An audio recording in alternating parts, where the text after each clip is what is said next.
Morning dear students, welcome back to your online psychology class. As you know very well that we have discussed the evolution of psychology in previous class, and we have discussed in that topic structuralism. Okay, so today's class we will discuss about functionalism. What is functionalism? Okay, an American psychologist, William James, who had set up a psychological laboratory in Cambridge, Massachusetts, soon after the setting up of the Leipzig laboratory, developed what was called a functionalist approach to the study of the human mind. एक American psychologist थे William James, जिन्होंने setup किया एक Cambridge में एक psychological lab अपनी इन्होंने setup की, और उन्होंने क्या डेवलप किया, जो भी जिस भी चीज़ पर उन्होंने वर्क किया वो क्या था, study of the human mind. उन्होंने ह्यूमन माइंड पर रिसर्च की और उनकी जो अप्रोच थी उसका क्या नाम था आपका, फंक्शनलिज्म। ओके, और जिस अप्रोच को इट मीन फंक्शनलिस्ट कहलाए वो लोग जिन्होंने फंक्शनलिज्म को माना।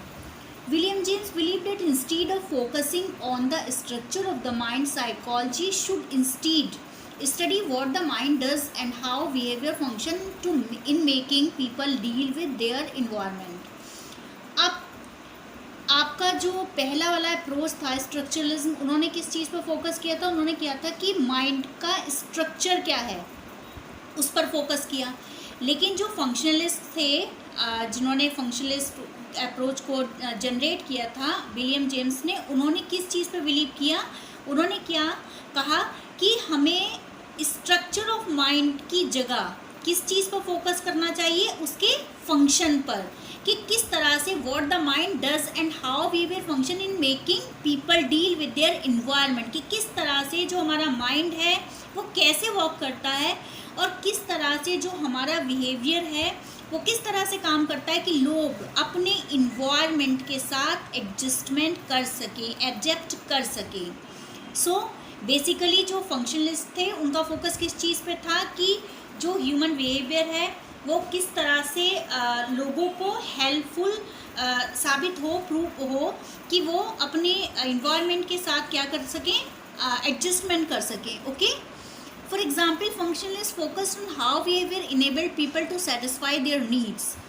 अब जो फंक्शनलिस्ट थे उन्होंने किस चीज़ पर फोकस किया कि जो बिहेवियर है वो किस तरह से लोगों को किस चीज़ के लिए इनेबल बनाए कि वो लोग अपनी नीड्स को सेटिस्फाई कर सकें, जो भी उनकी नीड्स हैं, जो भी उनकी रिक्वायरमेंट्स हैं वो किस तरह से पूरी कर सकें। और वो कैसे होगा, जब हम इन्वायरमेंट के साथ कोरिलेट करके चलेंगे, इन्वायरमेंट के साथ एडजस्टमेंट करके चलेंगे। According to William James, consciousness as an ongoing stream of mental process interacting with the environment formed the core of psychology. A very influential educational thinker of the time, John Dewey, used functionalism to argue that human beings seek to function effectively by adapting to their environment. John Dewey जो एक famous functionalist थे, उन्होंने क्या कहा, उन्होंने कहा कि जो ह्यूमन बींग्स हैं उनको चीज़ को ध्यान से सीखना चाहिए कि किस तरह से वो इफ़ेक्टिवली अपने इन्वायरमेंट के साथ एडेप्शन कर सकें। ओके, तो उन्होंने क्या कहा, उन्होंने कहा कि ह्यूमन बींग्स को ये फंक्शन सीखना चाहिए कि किस तरह से हम अपने इन्वायरमेंट के साथ एडजस्टमेंट कर सकें और इफ़ेक्टिवली अपनी लाइफ को आगे बढ़ा सकें। Next is Gestalt psychology. In the early 20th century, a new perspective called Gestalt psychology emerged in Germany as a reaction to the structuralism of Wundt. It focused on the organization of perceptual experiences instead of looking at the components of the mind. ये आपका gestalt psychology जो थी कब emerge हुई आपकी, in the early 20th century में। और ये क्या था, इन्होंने क्या कहा कि इनका जो फोकस था वो किस चीज़ पर था, ऑर्गेनाइजेशन ऑफ परसेप्चुअल एक्सपीरियंसेस, कि हम जो चीज़ों का परसेप्शन करते हैं, जो चीज़ों का एक्सपीरियंस हम गेन करते हैं वो कैसा होता है आपका, ऑर्गेनाइज्ड वे में करते हैं हम, ठीक है, instead of looking at the components of the mind.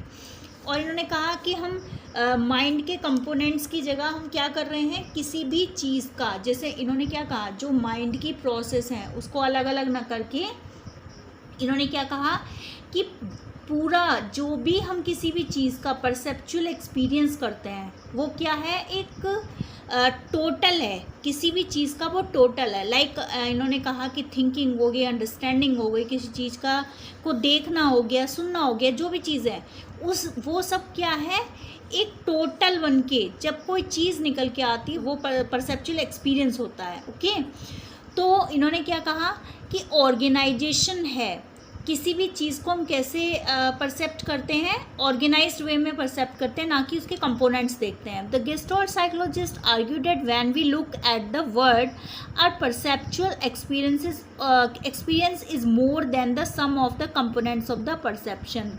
इन्होंने ये कहा कि जो साइकोलॉजिस्ट थे आपके गेस्टाल्ट वाद को मानने वाले, उन्होंने कहा कि हम जब किसी भी चीज़ को इस वर्ल्ड में देखते हैं तो ऐसा नहीं होता कि पहले हम उसको देख रहे हैं, ठीक है, फिर हमने कहा अब थिंकिंग करते हैं उसके बारे में, फिर हम करेंगे कि अंडरस्टैंडिंग। क्या करते हैं, इन सारी जो मेंटल प्रोसेस हैं उसे मिलाकर जो एक चीज़ निकल के आती है वो परसेप्शन कैसा होता है, टोटल होता है, किस चीज़ का, जो भी मेंटल प्रोसेस हमारे अंदर चली है। इसको एग्जांपल के थ्रू भी समझ सकते हैं स्टूडेंट्स। लाइक मैंने आपको एग्जांपल दिया था कि अगर आपने कभी अपनी लाइफ में फ़ोन नहीं देखा, ठीक है, आपके सामने एक बार फ़ोन आता है, फर्स्ट टाइम आता है, तो क्या होता है, आप ऐसा तो नहीं कहोगे कि पहले हमने उसको देखा कि वो एक स्क्वायर चीज़ थी, उसमें फिर आप सोचोगे उसमें कुछ जो है फीचर्स थे, वो फ़ोटो भी क्लिक कर रहा था। क्या करोगे आप, जितनी भी अंडरस्टैंडिंग है, आपकी थिंकिंग है, जो भी आपका परसेप्शन है उस फ़ोन को लेकर, वहाँ से जो नॉलेज गेन करोगे उसके बेस पर आप क्या कहोगे, उसको नाम दोगे कि ये फ़ोन है या फिर एक कम्युनिकेशन का एक मीन है। तो उनका जो गेस्टाल्टियन थे, उनका ये मानना था कि किसी भी चीज़ का परसेप्शन ऑर्गेनाइज्ड वे में करते हैं, ना कि कंपोनेंट्स के उसमें हम उसको डिवाइड करके करते हैं। Okay, yet another reaction to structuralism came in the form of behaviourism. अब हम बात करते हैं बिहेवियरिज्म की। स्टूडेंट्स, ये बहुत ही इम्पॉर्टेंट स्कूल है साइकोलॉजी का, बिहेवियरिज्म, ठीक है। Around 1910 John Watson rejected the ideas of mind and consciousness as subject matters of psychology. ये आपका 1910 के अराउंड जॉन वॉटसन थे, एक बहुत ही इम्पॉर्टेंट साइकोलॉजिस्ट हैं ये जॉन वॉटसन। तो इन्होंने कहा कि ये जो रिजेक्ट कर दिया इन्होंने, जो आइडिया ऑफ माइंड था और जो उसका कॉन्शियसनेस था एज ए सब्जेक्ट मैटर, इसको उन्होंने क्या कहा, रिजेक्ट कर दिया कि ये ठीक नहीं है। He was greatly influenced by the work of psychologist like Ivan Pavlov on classical conditioning. अभी आपका जो लर्निंग वाला चैप्टर है आगे, तो उसमें आप ये पेवलोव की क्लासिकल कंडीशनिंग पढ़ेंगे, ठीक है। तो वहाँ हम डिटेल में पढ़ेंगे इसके बारे में कि पेवलोव कौन थे, क्लासिकल कंडीशनिंग की उनकी थ्योरी क्या थी। तो ये जो आपके जॉन वॉटसन थे, किससे ज़्यादा इन्फ्लुएंस थे, बहुत ज़्यादा प्रभावित थे आपके इवान पेवलोव से, ठीक है। For Watson mind is not observable and introspection is subjective because if it can not be verified by another observer. अब वॉटसन ने बताया है कि जो माइंड है उसको देखा नहीं जा सकता और इंट्रोस्पेक्शन क्या है, सब्जेक्टिव है, क्योंकि ये क्या होता है, it can not be verified by another observer, क्योंकि ये वेरीफाई नहीं हो सकता। सपोज कि आप लोग हैं, आप लोग आए हैं, आज क्लास के अंदर आए हैं, मैंने आपसे पूछा कि बेटा बताइए आपकी साइकोलॉजी की क्लास कैसी रही, तो आप क्या करेंगे, आपका इंट्रोस्पेक्शन के ऊपर डिपेंड करता है कि मैं कैसी क्लास दे रही हूँ, कैसी नहीं दे रही हूँ, ठीक है। तो आप जैसा मुझे बताएंगे मैं तो वैसे ही अपने बारे में सोचूंगी कि अगर आप कहेंगे कि मैम आपकी क्लास बहुत अच्छी रही, तो मैं सोचूंगी हाँ जो भी मैंने कुछ कराया बच्चों की समझ में आ गया, ठीक है। लेकिन आपके अंदर क्या है, एक डर है, एक हेजिटेशन है कि कहीं मैम को बुरा न लग जाए अगर हम ये कहें कि हाँ मैम आज समझ में नहीं आया। तो वो क्या है, इंट्रोस्पेक्शन क्या है, वो वेरीफाइड नहीं कर सकते कि वो सही बता रहे हो आप या नहीं बता रहे हो, तो वो क्या हुआ, सब्जेक्टिव हुआ। वो सही भी हो सकता है, गलत भी हो सकता है, इन्फ्लुएंस्ड हो सकता है, किसी भी चीज़ को, इन्वायरमेंट की कोई भी चीज़ आपके इंट्रोस्पेक्शन को इफेक्ट कर सकती है, एक डर भी होता है। तो वहाँ पर क्या हुआ, जो इंट्रोस्पेक्शन है वो क्या होता है, सब्जेक्टिव होता है, वेरीफाइड भी नहीं कर सकते, अगर दूसरा ऑब्जर्वर है उसको वेरीफाई नहीं कर सकता। According to him, scientific psychology must focus on what is observable and verifiable. अब उन्होंने क्या कहा, जो साइंटिफिक साइकोलॉजी है, भाई साइंस हमारी क्या कहती है, जो भी वो डाटा दे रही है, जो भी वो थ्योरम दे रही है, जो भी चीज़ वो दे रही है, वो क्या है, उसको हम ऑब्जर्व भी कर सकते हैं, वेरीफाई भी कर सकते हैं, तभी तो वो साइंस है। तो वो कहते हैं कि अगर हम साइंटिफिक साइकोलॉजी की यहाँ बात कर रहे हैं, तो साइंटिफिक साइकोलॉजी किस पे फोकस करनी चाहिए, जो चीज़ें, जिन चीज़ों को हम वेरीफाई कर सकते हैं, ऑब्जर्व कर सकते हैं, ठीक है। He defined psychology as a study of behaviour और responses to stimuli which can be measured and studied objectively. अब उन्होंने साइकोलॉजी को कैसे डिफाइन किया, उन्होंने कहा psychology as a study of behaviour. अगर हम साइकोलॉजी को माने ये ऐसी स्टडी है बिहेवियर की और रिस्पॉन्सेस की, और वो रिस्पॉन्सेस किसके लिए हैं, कोई भी स्टिमुल अगर आपके सामने आता है तभी तो बिहेवियर जनरेट होता है, ये रिस्पॉन्स देते हैं। तो उन्होंने कहा कि वो स्टिमुली के जो रिस्पॉन्स होते हैं या बिहेवियर होते हैं, जो भी रिस्पॉन्स या बिहेवियर मिलता है हमें, तो उसको क्या करना चाहिए, हम मेज़र भी कर सकें और उसकी स्टडी हम ऑब्जेक्टिवली कर सकें। ऑब्जेक्टिवली मीन क्या है यहाँ पर, कि अगर एक पर्सन उस पर स्टडी कर रहा है, उसको मेज़र कर रहा है, तो वही सेम रिज़ल्ट जब दूसरा रिसर्चर करे तो वो रिज़ल्ट सेम होना चाहिए। ओके, लाइक आपका जो केमिस्ट्री है, साइंस में केमिस्ट्री में क्या है, अगर Na+Cl गिव्स NaCl, तो यहाँ पे अगर इस दो केमिकल हमने Na और Cl को मिक्स किया, तो जो है कोई भी उसको अगर करेगा, इस रिसर्च को कोई भी एक्सपेरिमेंट करेगा, तो आपका NaCl ही उसको मिलेगा, ठीक है। तो उसी तरह से उनका कहना था कि साइकोलॉजी एक ऐसी स्टडी होनी चाहिए, इसके जो ऑब्जेक्ट हैं या जो भी चीज़ें हैं जिस पर हम रिसर्च कर रहे हैं, वो ऐसा होना चाहिए कि जिसको हम ऑब्जेक्टिवली मेज़र कर सकें। Okay, Behaviorism of Watson was further developed by many influential psychologists who are known as behaviorists. Most prominent among them was Skinner, who applied behaviorism to a wide range of situations and popularized the approach. अब बहुत सारे जो psychologist थे, उन्होंने क्या करा, Watson को follow किया। उसमें एक इम्पॉर्टेंट साइकोलॉजिस्ट का नाम यहाँ आता है, वो थे स्किनर, BF स्किनर, ठीक है। उन्होंने क्या किया कि बहुत सारी अप्लाइड बिहेवियरिज्म की एक वाइड रेंज जो है उन्होंने बनाई, और जिसके बेस पे उन्होंने क्या करा, बिहेवियरिज्म को आगे बढ़ाया। इनका मानना था कि जिन चीज़ों को हम देख नहीं सकते या वेरीफाई ही नहीं कर सकते, वो मैटर ही नहीं करती हैं। Okay, now the next school of psychology is psycho analysis. ये किसने प्रपोज किया था बेटा, सिगमंड फ्राइड ने। He founded psycho analysis as a system to understand and cure psychological disorder, while Freudian psychoanalysis viewed human beings as motivated by unconscious desire for gratification of pleasure seeking and often sexual desires. जो Sigmund Freud थे वो psychoanalysis के father थे, ठीक है। He focused on unconscious mind and childhood experiences. उन्होंने किस चीज़ पे फोकस करा है, जो साइको एनालिसिस थ्योरी वो किस पर फोकस करती है आपके बेटा, अनकॉन्शियस माइंड पे। माइंड के बेटा 3 पार्ट मैंने आपको बताए हैं, उसमें क्या है आपका कॉन्शियस माइंड हो गया, सबकॉन्शियस हो गया और अनकॉन्शियस। तो इनकी जो साइको एनालिसिस थ्योरी है, जो साइको एनालिसिस इन्होंने साइकोलॉजी का नया स्कूल दिया, इसमें उन्होंने किस पे फोकस किया, पूरा अनकॉन्शियस माइंड पर, ठीक है। उनका ये मानना था कि किसी भी पर्सन को उसका अनकॉन्शियस माइंड ही काफ़ी ज़्यादा रेगुलेट करता है, ठीक है। उनका मानना था कि चाइल्डहुड एक्सपीरियंसेस अब आपके अनकॉन्शियस माइंड में चले जाते हैं, ठीक है।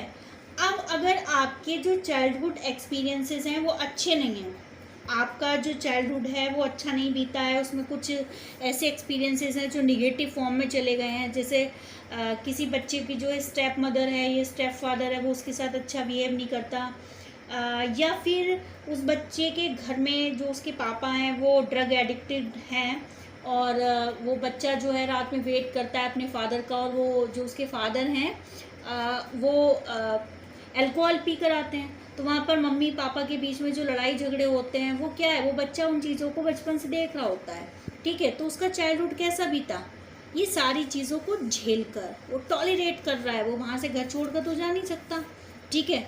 अब उसे वो चीज़ें रेगुलर जो है बेसिस पर क्या है उसके माइंड में चलती रहती हैं। वो फादर से तो कुछ कह नहीं सकता क्योंकि वो छोटा होता है, ठीक है। अब उसकी मदर भी टॉलरेट करती है उन चीज़ों को और वो बच्चा भी टॉलरेट करता है। तो क्या होता है कि उन चीज़ों को टॉलरेट करते करते वो बचपन से जो चीज़ें चल रही होती हैं वो अनकॉन्शियस माइंड में उसके चली जाती हैं, ठीक है। अब वो अनकॉन्शियस माइंड की जो बातें होती हैं वो क्या करती हैं, वो रेगुलेट करती हैं उस बच्चे की पर्सनैलिटी को कहीं ना कहीं, ठीक है।